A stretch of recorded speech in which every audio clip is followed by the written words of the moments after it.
And we're back. Dummy Switch Pod. We're back. We don't know how to act. We're unruly. We're unfiltered. Unfiltered rugby opinions. How are you, Chris? I'm good on you, Courts. No, I'm good. My illustrious co-host. Let's get straight into it. Round 2. Super Rugby Unlocked. Sees Cheetahs at home versus the Bulls. Do you want to get into your takes? Maybe go Cheetahs first, then Bulls? Yeah, okay. Going Cheetahs first. Look, I think they have continuity in terms of the squad selection. Maybe what I think is it's good. They know it's going to be a much different game to the Pumas. So again, guys like Francis Steyn are gonna. I feel like they're gonna be a factor in that game. Roscoe Speckman, I think he'll have a sort of a point to prove. You know, having the Bulls having let him go, and then yeah, again up front. Yeah, exactly. But so up front, that's where it's all going to be. That's where it's going to start. So the tight five of the Cheetahs, they look more solid, and I think. I think they'll have some good continuity there. The battle that I'm looking forward to is the loose forward battle. That's the one that I'm looking forward to. Jasper Visa, Junior Pokomela, Andy Sanzila. I think those guys, this game, especially because it's a home game for the Cheetahs, I think they're gonna bring it. They're gonna bring it to the Bulls. For me, Cheetahs, as you said, Nsila is coming off a great game. Pokomela as well. The whole loose trio of the Cheetahs, they dominated. They dominated their last game against the Pumas. I think they're going to be a handful for the Bulls, who, they've got a more experienced loose forward trio. But I think the flair is going to count in this one, especially with them being at home. I think in the midfield there, the Bulls sort of chickened out by moving Hendricks, putting in Swartz there, the number 12, sort of counteracting Steyn, someone that also played 10 and 12 in Clinton Swart there. But I think Steyn is going to be the same thing as last week, just putting them back with those kicks. I think any opportunity is just going to be putting them back, and I think it's going to be too much for them. The kicking battle between him and Mornay Steyn, I think he's just going to dominate him. Spec Magic, the back three, they're on fire right now. They're on fire right now. So I really think they're going to cut it up, and I really think they're going to put on something special. I don't see the Bulls necessarily handling them. I mean, we look at Creel. I think David Creel is still having nightmares about Kasende. He got really dominated on the weekend. He's walking around his house scared that the guy's just going to appear there or something. I mean, he had a real shocker against him. And I think the Cheetahs showed last week how well coached they are. They've got a playing style. They've got an identity. They know who they are. Whereas the Bulls, I don't think so much. Do you want to get into the Bulls maybe? I see Agaba and Ishmael both been dropped. Yep. I think, I think that's it's a difficult one, especially for Agaba. I can see how Ishmael was dropped because I think the decision-making part of things didn't really do him well the past weekend, So for those two guys, I think, it's disappointing, especially Tim Agaba, but I completely agree with you. They chickened out in the midfield. They thought, geez, Hendricks wasn't going to be able to live with Francois Steyn. And I don't, yes, fine. Clinton Swart is almost as burly, can bring the physical battle. And a 10-12, same as Steyn. But my thing is, if you're going to move Hendricks to 12, then move Hendricks to 12. Don't say, now, more experienced guy. This was the time to test him. Exactly. This was the game to test him. So, look, at the end of the day, like you said, the Bulls, they look like they're still trying to find their identity. I mean, you see it with the changes that have come through, Looks like Ambrose Papiri is getting a chance, against Ruan Pina. Against Ruan Pina, so that's I can understand the thinking, probably the thinking behind that is maybe because they're in the Free State, it's going to be a fast pitch, it's probably going to be a high tempo game, and maybe this is the game. I hope for Papir's sake that I hope that this is the game that he actually shows himself, and he puts in a good performance. And then again, you see with Dwayne Vermeulen coming back at 8, definitely this is one game that the Bulls are looking to win. They don't want to. You can see that they don't want to lose, but again, I just think the Cheetahs loose trio may have a bit too much for the Bulls as a unit.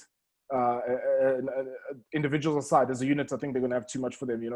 I think they will as again, well. And I mean, you mentioned for Mullen, he's going to be going up against Visser, and we saw what Visser did last week. It's almost like a mini me. He's going against himself.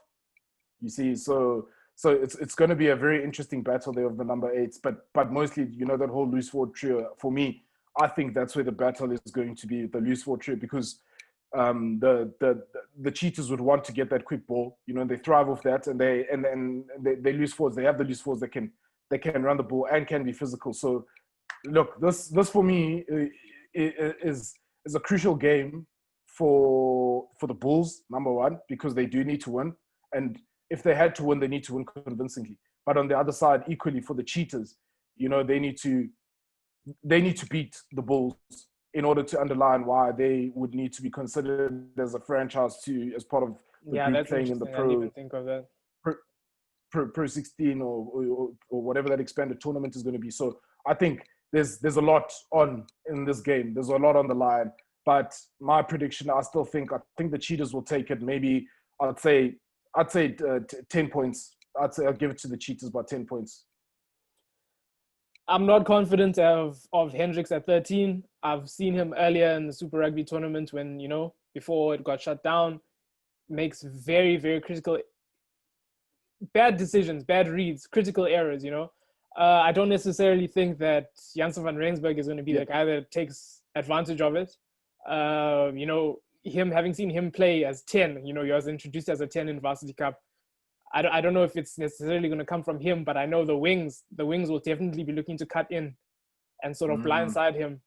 I'm really not confident in this backline at all. I don't think any of them are on form except for Aplon.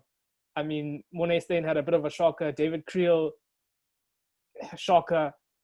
Ishmael's been dropped. Hendricks been moved. Clinton Swart first game. The backline is a mess. It's just Aplon. Yep. It's just Aplon. Papier even coming in. So I mean, look at all those changes in the backline. I don't see them making all these changes and all of a sudden they're playing great rugby. I just don't see it. I think the Bulls up front will have a bit of advantage with Van Rooyen and Yakani. The locks sort of cancel each other out.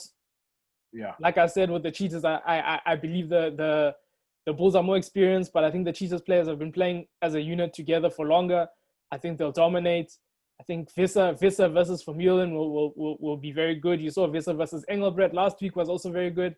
So it's more of the same, and I think he's going to be up for it. And just like you, I think Cheetahs have it by 10. I don't think the Bulls are looking like they're a well-coached team, and I think the Cheetahs are. Cheetahs at home, fast pitch. I can see Malcolm Yar scoring 10 points. Got to give it to Cheetahs. Yeah, I completely agree. Can't disagree there. Get into the next game. Griquas versus the Pumas, the shocking Pumas.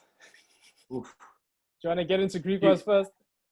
Yeah, look, again, Griquas come in this game. I think they will be confident from the performance that they put out against the Bulls last week. It was a good showing. Yeah, and I think they have a bit more stability as well with considering that it's been confirmed that their captain or their number 12 Ryan Null is injured, and is out for the rest of the season. So, for me, in the backline they look settled. They've got ballers, as you mentioned. In the last week, Fulmink is a baller. Kasende, he's gonna be brimming with confidence. And he's gonna be that back three is all on form. Yeah, they're on form for sure. And they're lethal as well. So. I think they're pretty settled. They're operating. I think they're pretty settled, and we can look for much of the same from them in terms of the execution level that they brought to that Bulls game. So I think we're just going to see continuity from the Greeks. They can only grow from here, and I think for me, what would be good to see is just the scrum of Zach Berger just continuing from his man of the match performance from that game. And then. Again, James Veritiam, you called it in the other week, and I can see why. So I'm tipping him as well to also have an influence in the game. That whole backline, like you say, they're instigators. So they're ready. They're out here, and I think Greek was at home as well. I don't see them. I don't see them struggling so much against the Pumas. Although this is a derby, and we know that historically these two teams they've been known to go at each other. But yeah, I just don't see the Pumas having too much being too much of a concern for the Griquas. Yeah, there's a good showing last week. The team's unchanged, whereas you look at the Pumas, changed half their team. Wingers impressive, back three impressive, Zach Berger impressive, mullet impressive, match play controlled. I think it'll be more of the same. Sikekete, he was moving around the park. He looks like he's really filled out, whereas before maybe he didn't have that size, that bulk, but you've got to wonder are bigger unions going to come fetch him. Ultimately, I think it's just going to be another good performance from them. I think they'll dominate up front. I think, the pack will dominate up front. You saw how good they were at the breakdown against the Bulls. I don't think the Pumas have a chance, going into this one at the breakdown especially. It's a bit, their recruitment is a lot better than the Pumas recruitment. Definitely. They've just got ballers all over the pitch. I think the Pumas need to take a page out of their book. And, it's looking like the Varsity Cup All-Stars team, They got some really good players. Yeah. And they're really well coached as well. And they look like they've used their time efficiently. They look like they use this time well, whereas the Pumas, not so much. If you want to get into the Pumas, they've kept 8 of their players. They've changed 7. That's half the team gone.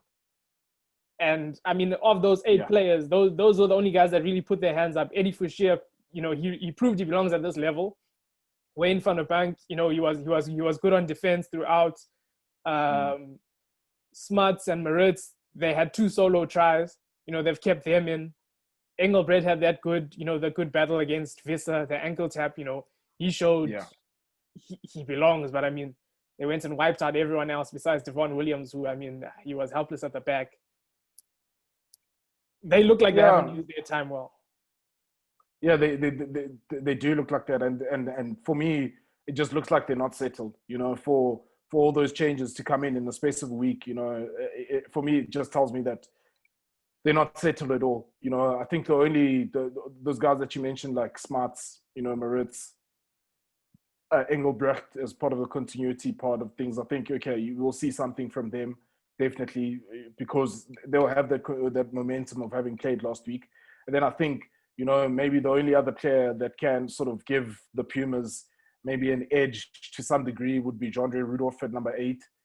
Because he brought a difference when he came onto the field in last weekend's game against the Cheetahs. You could see that for me he should have started last week. So it's good to see him starting, but again, just overall on the whole balance of things, they just don't look well balanced. They don't look like they're sure of what they're trying to do. They don't even look like they should make the trip. They must just stay at home. Hey, look, if I was their coach, I'd forfeit this one, to be honest, because I do see the Griquas running away at this one for sure. I see the Griquas running away at this. Personally, I have it as Griquas by 15. I've kept it, that closer margin, and by 15 I'm saying closer, but I've kept it that closer margin because I feel, as you said, it's a derby, but I feel they shouldn't even make the trip. But score prediction. I say Griquas. You say 15. I say Griquas 20 by 20. I think they'll get a bonus point for sure out of this one. They'll put the Pumas away, and deservedly so. That's on the back of looking at the balance of the team sheets, the balance of the two teams as well. On the back of last week, the Griquas, for me, they should have too much for the Pumas. 2 hidings, 2 weeks, too much. Yeah, they're gonna get handled. They're gonna get handled. Next one, moving into Newlands, Stormers versus Lions. Let's hope Stormers them. Let's hope it's more entertaining than the last time in Superfan Saturday. I think it will be because Stormers at home. Do you want to maybe get into Stormers first? Yeah, Stormers for me, they look at the back. Warwick Gelant, exciting. We know what he's going to bring. He's a Springbok. He's a very exciting player. Then you have Sergio Peterson as well. He's a live wire. So For me, I think then they have Leland Zas as well on the other wing. Look, for me, Zas. Look, I don't know. It doesn't. For me, he doesn't have that It doesn't that strike thing. fear. Yeah, he's just got the pace, So on the balance of that back three is alright, with Gelant and Peterson. So I'm expecting a bit of excitement there as long as the Cape Town weather stays away. I think we should be expecting an exciting game. Dan du Plessis, Rikus Pretorius.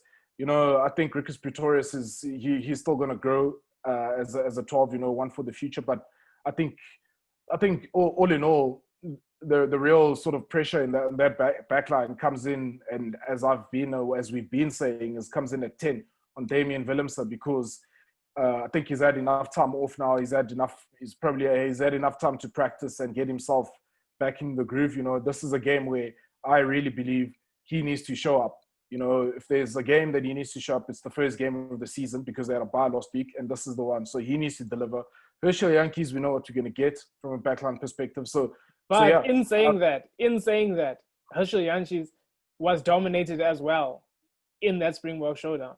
So do we really know what to expect in this one? Look, I'd say most probably on the back end of that, no. So that just highlights how the pressure is on that halfback pairing. That they need to deliver. Those two, they need to deliver on the back of what I believe they will get the platform from the pack. It's all Springbok front row. Then you've got a locking pairing. Maybe Salman Murat is the weak link in that locking pairing. With JD Schickling, and then you've got a very solid back row with Kolisi at 6, Ernst van Rijn and Augustus at 8. Augustus, for me, he's a very, very strong ball carrier. He's going to get them to go forward, and then is very good over the ball as well. So is Van Rijn. So I think that, look, they will get the platform in terms of Herschel Yankees and Damian Willemse.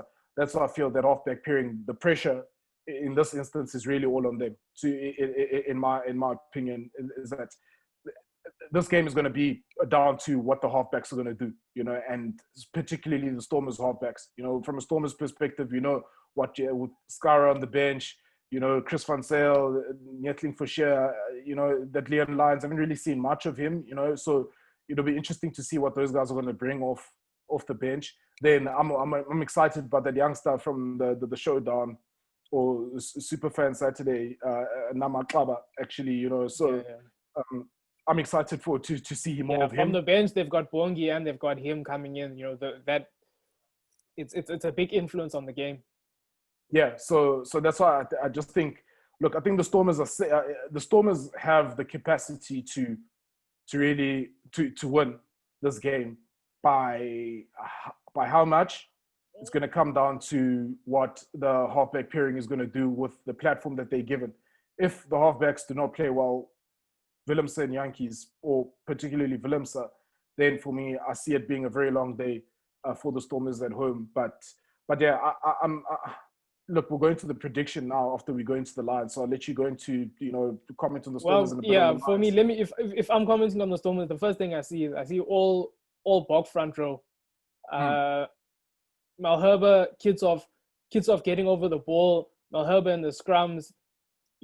I feel that's they're going to gain points there in the match. They're definitely going to gain points there. It could decide the game up front. So I feel like that's going to be a pivotal thing. Schickeling, Bok Balter, he's challenging for maybe a spot on the bench at the Boks at the moment. Yeah. Halfback pairing, they're down, but are they out? That's the question. I don't see them turning form in this game, especially the Lions having already played. I feel, as you said, they're under pressure. I feel like the Stormers are more under pressure coming into this game. They're playing at home. I feel like the Lions played well last week and they don't have anything to lose. So I feel like they're more under pressure. Midfield, I think they're pretty much even. The guy that could break the game for me is Gelant, besides the front row. It's just whether Gelant shows up on the day and whether the front row shows up on the day. Getting into the Lions front row, I think they will struggle. I do rate Sadi, but I feel like the the front row has been very inconsistent from the Lions. I feel like they're good players, but they're not very consistent. The hookers, not so much. I don't really rate them, but I do think they have decent props. Loose forwards, I think they did well last week. Chituka keeps developing and developing and developing. I think it'll be closer than maybe what you predict with the loose forwards. I think Mone van der Berg is going to be harassing Jantjies, and I think whereas before he was a poor decision maker coming into the team, throwing those interceptions, questionable passes, was very chacharak. But now I think he's coming in. He's got the patience. Not so many quick taps. He's got the good decision making. I think he'll be pivotal in this game, and I mean it's a big thing to take him over Cronier. Yeah. Jantjies form number 10 for the Lions, form number 10 in the world. I think he's playing with a calmness. Everything is just coming so easy to him. Rabs Makmani, he hasn't got off the mark yet. He hasn't really got off the mark yet. Hopefully this will be the game that gets him going. I mean, I could definitely see that. I think, once he gets that first one, I think this is the match where he could get it. Creel and Odendaal, they didn't do bad last week. They didn't necessarily do great. Ulengo is always on the border of having a shocker. I feel like he's just on that fence, and on the day he can fall either left or right between having a good game and having a shocker. Evil Filion had some good stats, solid at 15 for the Lions. I think where before his signing, we're sort of like who we're going to play there. But, I think he's filled in that role great. And to be quite honest with you, I don't see the Lions losing after the way they played last week. I don't see the Lions losing after the way they played last week. Especially Stormers not having played yet. I think they'll be more disjointed. So for me, I'm going Lions win, and I'm going a 5-point win. No, for sure. Just before I give my prediction, I think, just echoing what you're saying about the front rows, I think they will struggle a bit, but good to see Tis Tole in there, getting a start. I think he'll bring a different dynamic, and I think he's earned his way and he's worked his way to that starting position, so I'm a bit, I'm happy with that. Up against Malherbe.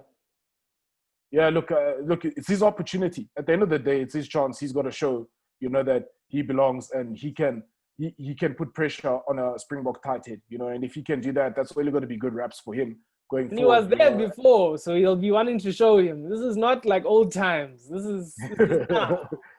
You understand what I'm saying? He's got the opportunity, and Kari Sadi as well. I feel like they... Yeah, Sadi's also from... Yeah. Yeah, exactly. They have the opportunity now. This is their chance, to really to show what they've got. Yes, they're up against the all Springbok front row, but at the same time, the Lions are not sort of undercooked as opposed to the Stormers. But at the end of the day, I really think, for me, just on the balance of it, they're just, by virtue of the Stormers being at home, having a lot of Springboks in their side, I honestly believe that the Stormers, for me, it's their game to lose, and it's all going to be down to the platform that they'll get from the forwards and what their halfbacks are going to do with it. And as you mentioned, a guy like Gelant can break the game. I think Sergio Peterson can break the game. I think even Janro Augustus from number 8 can also break the game as well for them, because he is a very good ball carrier, and he tends to pop up at the right places. From a Lions perspective, I think, as you mentioned, Jambo Lengo, he's on the fence. He hasn't been consistent. I just think he hasn't been consistent, and that's why he hasn't really kicked off to be like a world-class winger in that regard, So Evio Filioni, solid enough, good stats, as you mentioned. Berger Odendaal, he's a good centre, he's a solid centre. And as you mentioned, the two centre pairings, I think they agreeing with you, they cancel each other out. Rabs, his moment will come for sure. Alton Yankees, I think he actually has I think Cape Town, maybe he's got a sort of an indifferent feel to the stadium, because sometimes he's had good games there, but he's also had some bad games there, so, but lately, the way he's been playing, as you mentioned, he's been calm. Mone van der Berg, we know what you're going to get.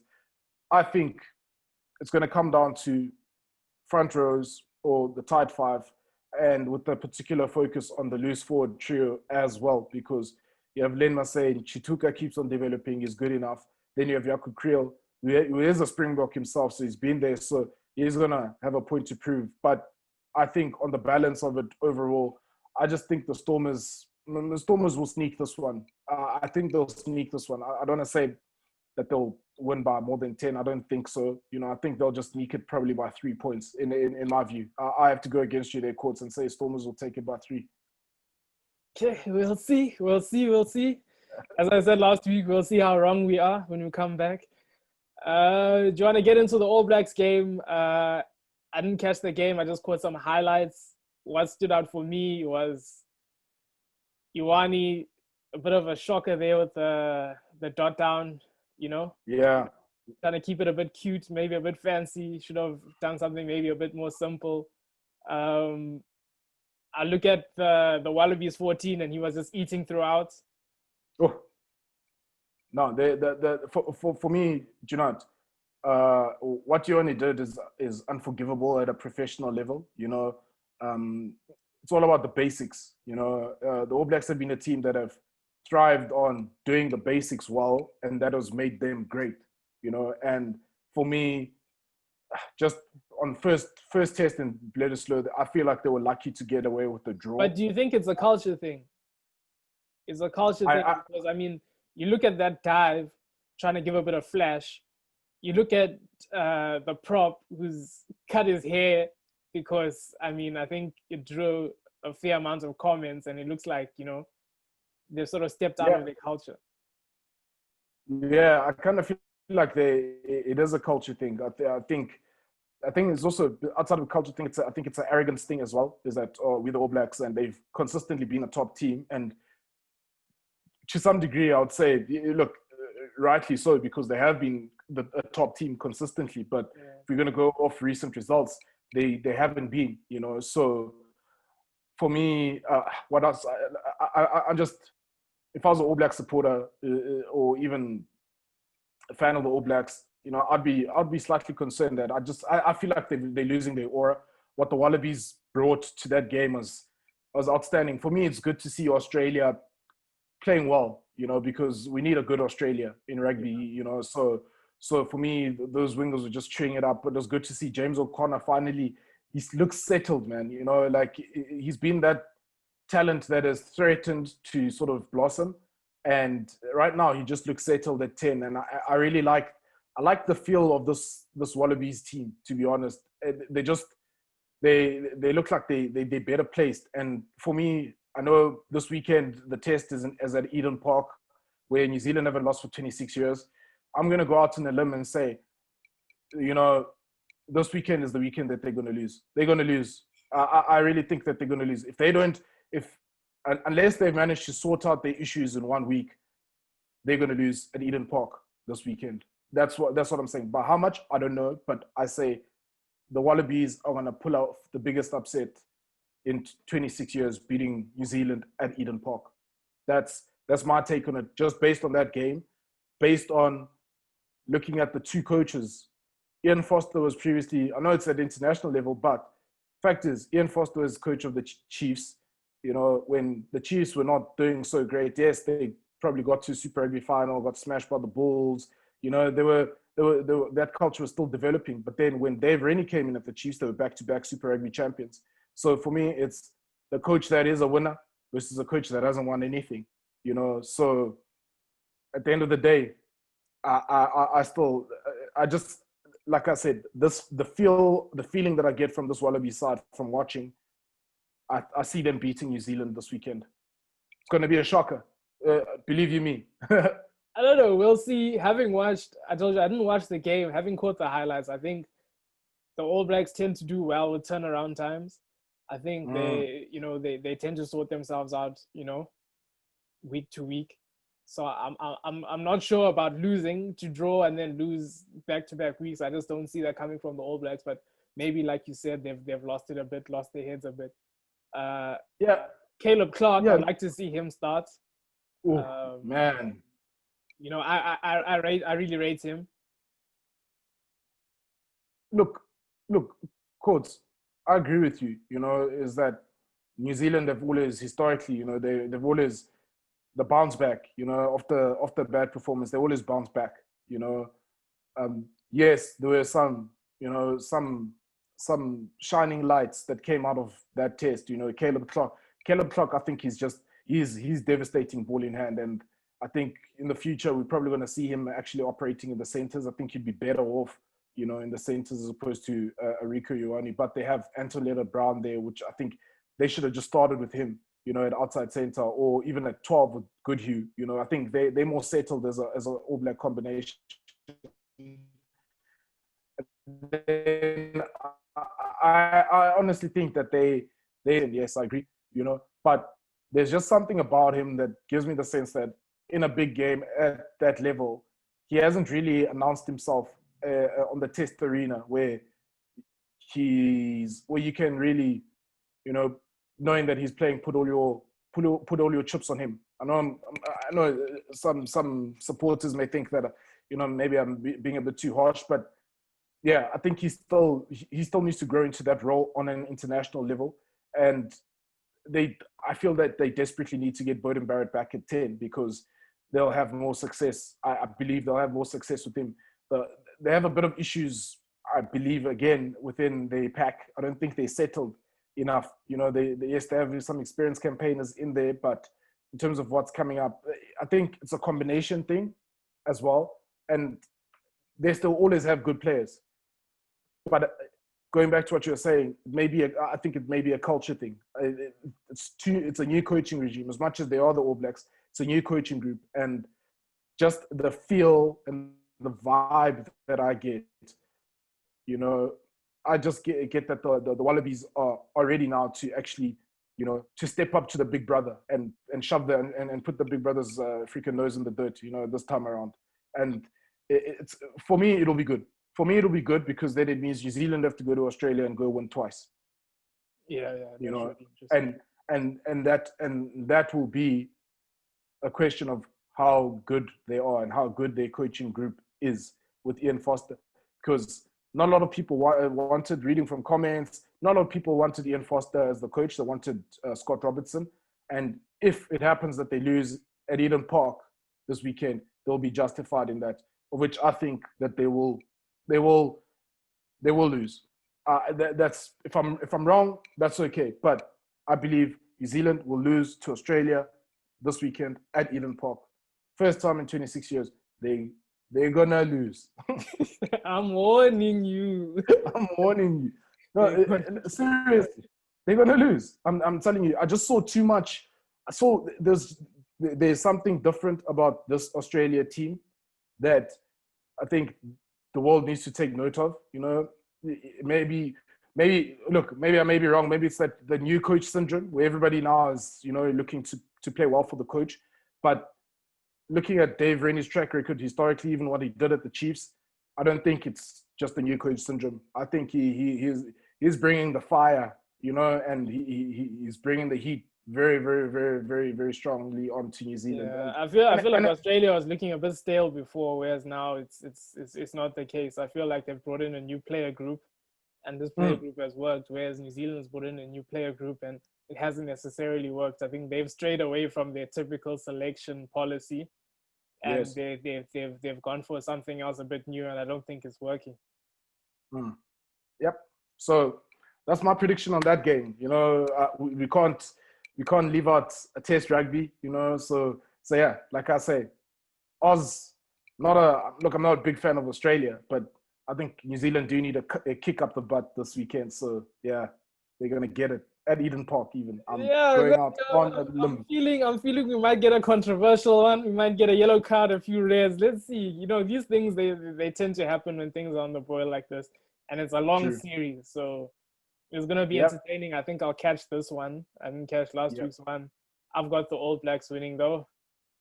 And let's see. We'll come back next week, see how wrong we were. And that's it for this week. Like and subscribe. Thanks for watching. That's it from my side. Chris, anything? No, I'm all good. Thank you so much. Like, share, subscribe, comments. We all with it. And we're out.